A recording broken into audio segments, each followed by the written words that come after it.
What's up guys, I'm Mr. Audio, and if you're new to the channel, welcome. This video is going to be all about low end control, how to get that really tight low end. Let's get into it.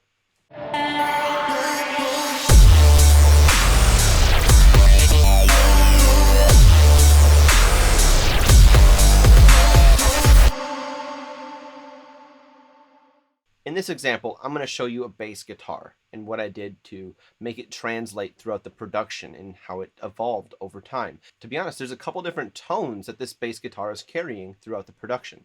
So how did I create these? Well, we'll get into that in a second. All right, so now I've done a few videos where we separate out different segments of the kick, the low, the mid, and the high parts of the kick. And we kind of layer different kicks to make those sound appealing.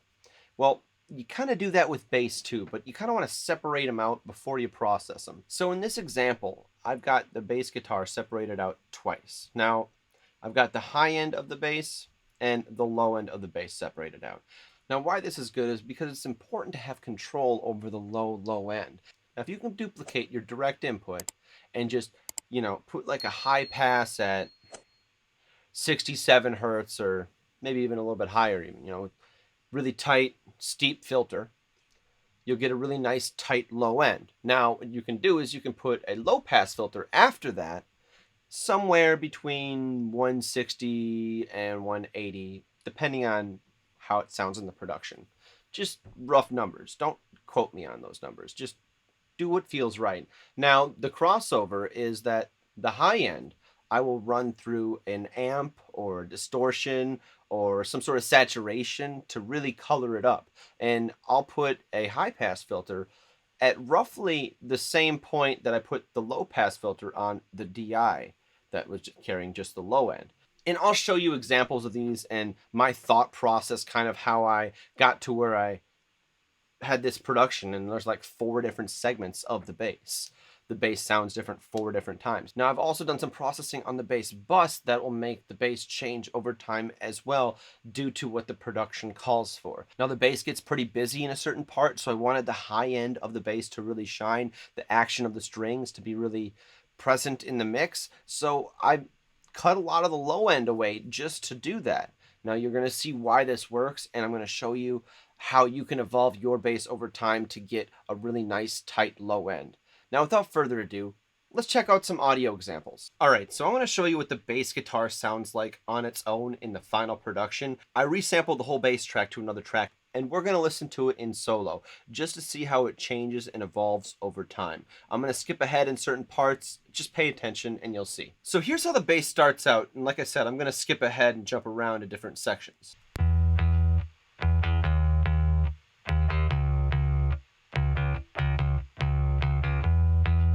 All right, now that's the first bass tone. Let's listen to the next.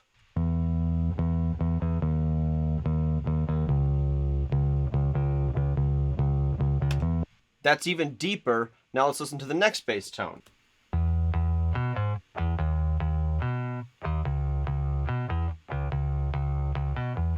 That one carried a little bit more bass than the first one. Now let's listen to the next one.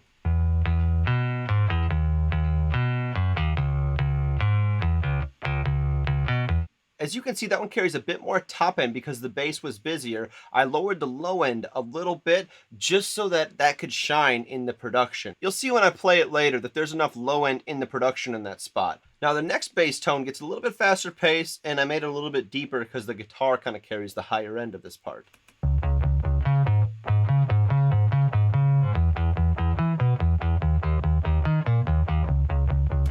And now we're getting to the point where it gets really deep and there's still some high end, but the guitars are mainly carrying the high end. And you'll see later in this video what I mean by the guitars are carrying the high end.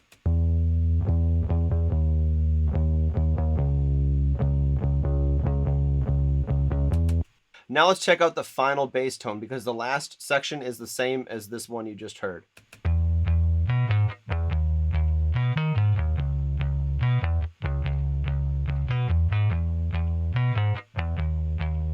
See how present that top end is, but still having all of the low end that you need for the production? It's incredible what this does. Now let's check out under the hood and see what I'm doing with the EQs. So here's just the high end in the beginning, all right? Let's listen to that. Now let's check out its EQ.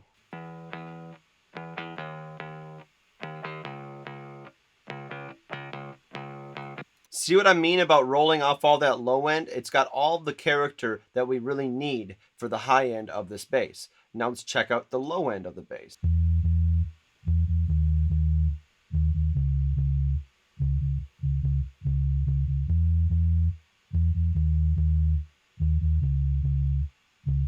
As you can see, two very steep filters, but notice something here. The frequency of this band right here is not equal to the frequency of this band. There's a little difference in there by 2 hertz because that's what felt right in the production. Sometimes there will be a gap between those two filters and there's just a hole of low end because that's what the production called for. We separated out the bass for a reason because it doesn't need all of that information. There are other instruments carrying those frequencies. So we don't need the bass to carry all of the frequencies, just the low end and some of the character of the high end to articulate the notes it's playing. But you don't always need the high end to articulate the notes. Sometimes in an acoustic song, a heavy low end bass is all you need. The character of the top end just kind of takes away from the guitar sometimes. So it depends on what the production calls for, but that's why you separate it out. All right, so now we're going to look at the third bass, the one that's a lot of low end with some high end character. We're going to see what I did to the EQ of this. This is the DI ran through an amp, not separated out at all. I liked the low end of this bass when I originally made the production before mixing, so I kept this part in for the chorus. Let me know what you think.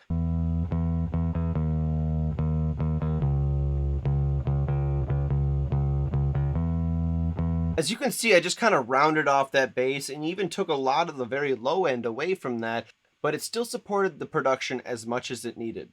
So let's listen to these parts in the mix. So here's the first bass tone in the mix.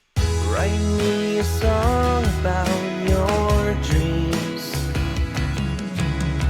Now here's the interlude to the second bass tone. It sounds a little bit different than the first verse bass tone and the second verse bass tone. They all sound just a little different based on the instrument selection that is in the production.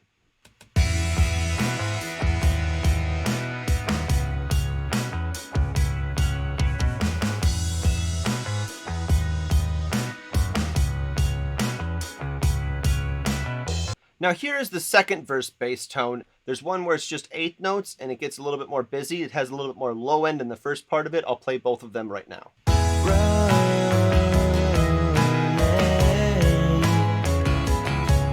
There's one.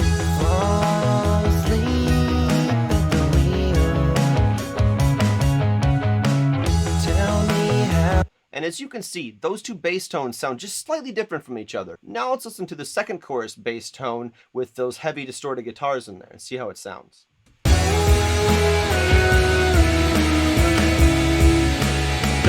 me fall apart.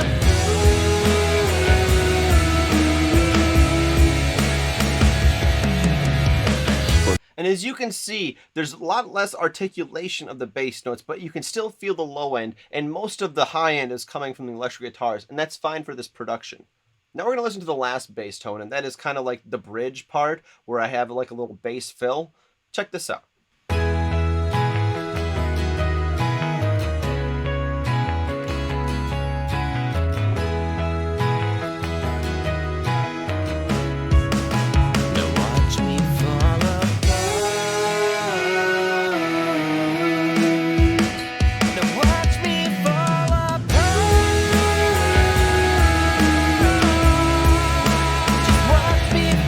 All right, now that we've went over all the separations and all the different EQ moves that I made, let's check out what the bus processing is doing, because there's some different things happening to different sections on the bus processing with automation and plugins turning it on and off. And I'm going to group all of them, and I'm just going to shut them all off and see what it sounds like in different sections. All right, let's have some fun. Write me a song about your dreams. As you can see right there, the bass sounds kind of floppy, and I don't like it. So I tightened it up with that EQ right there in this precise moment in time. Check it out.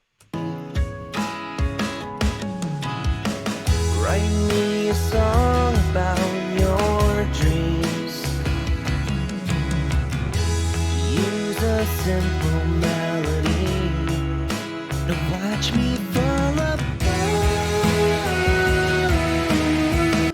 let's listen to it right here. Volume automation right here. I'm interested to see what this part is right here.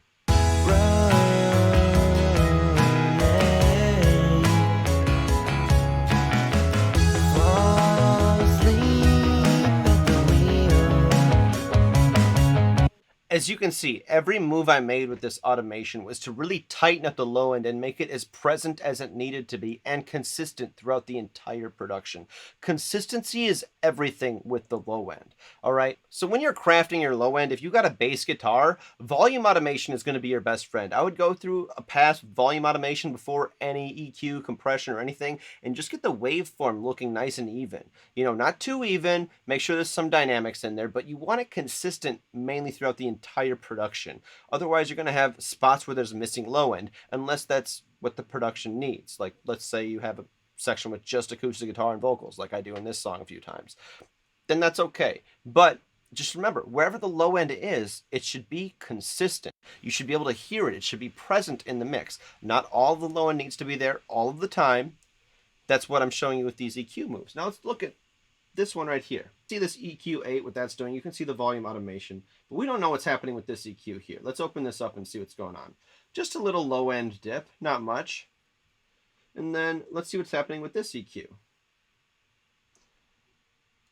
And as you can see, that one's got a low end boost with just a bit of automation and separation of the bass frequencies out from the higher end parts of the bass. You can see we can get a really consistent bass tone throughout any production. This is a useful skill to have through hip hop, pop, rock, pretty much anything that uses bass. So next time you're mixing your low end in your production, make sure you don't have two elements fighting for the same space, and then also separate out that low end so you really have control over each part of it.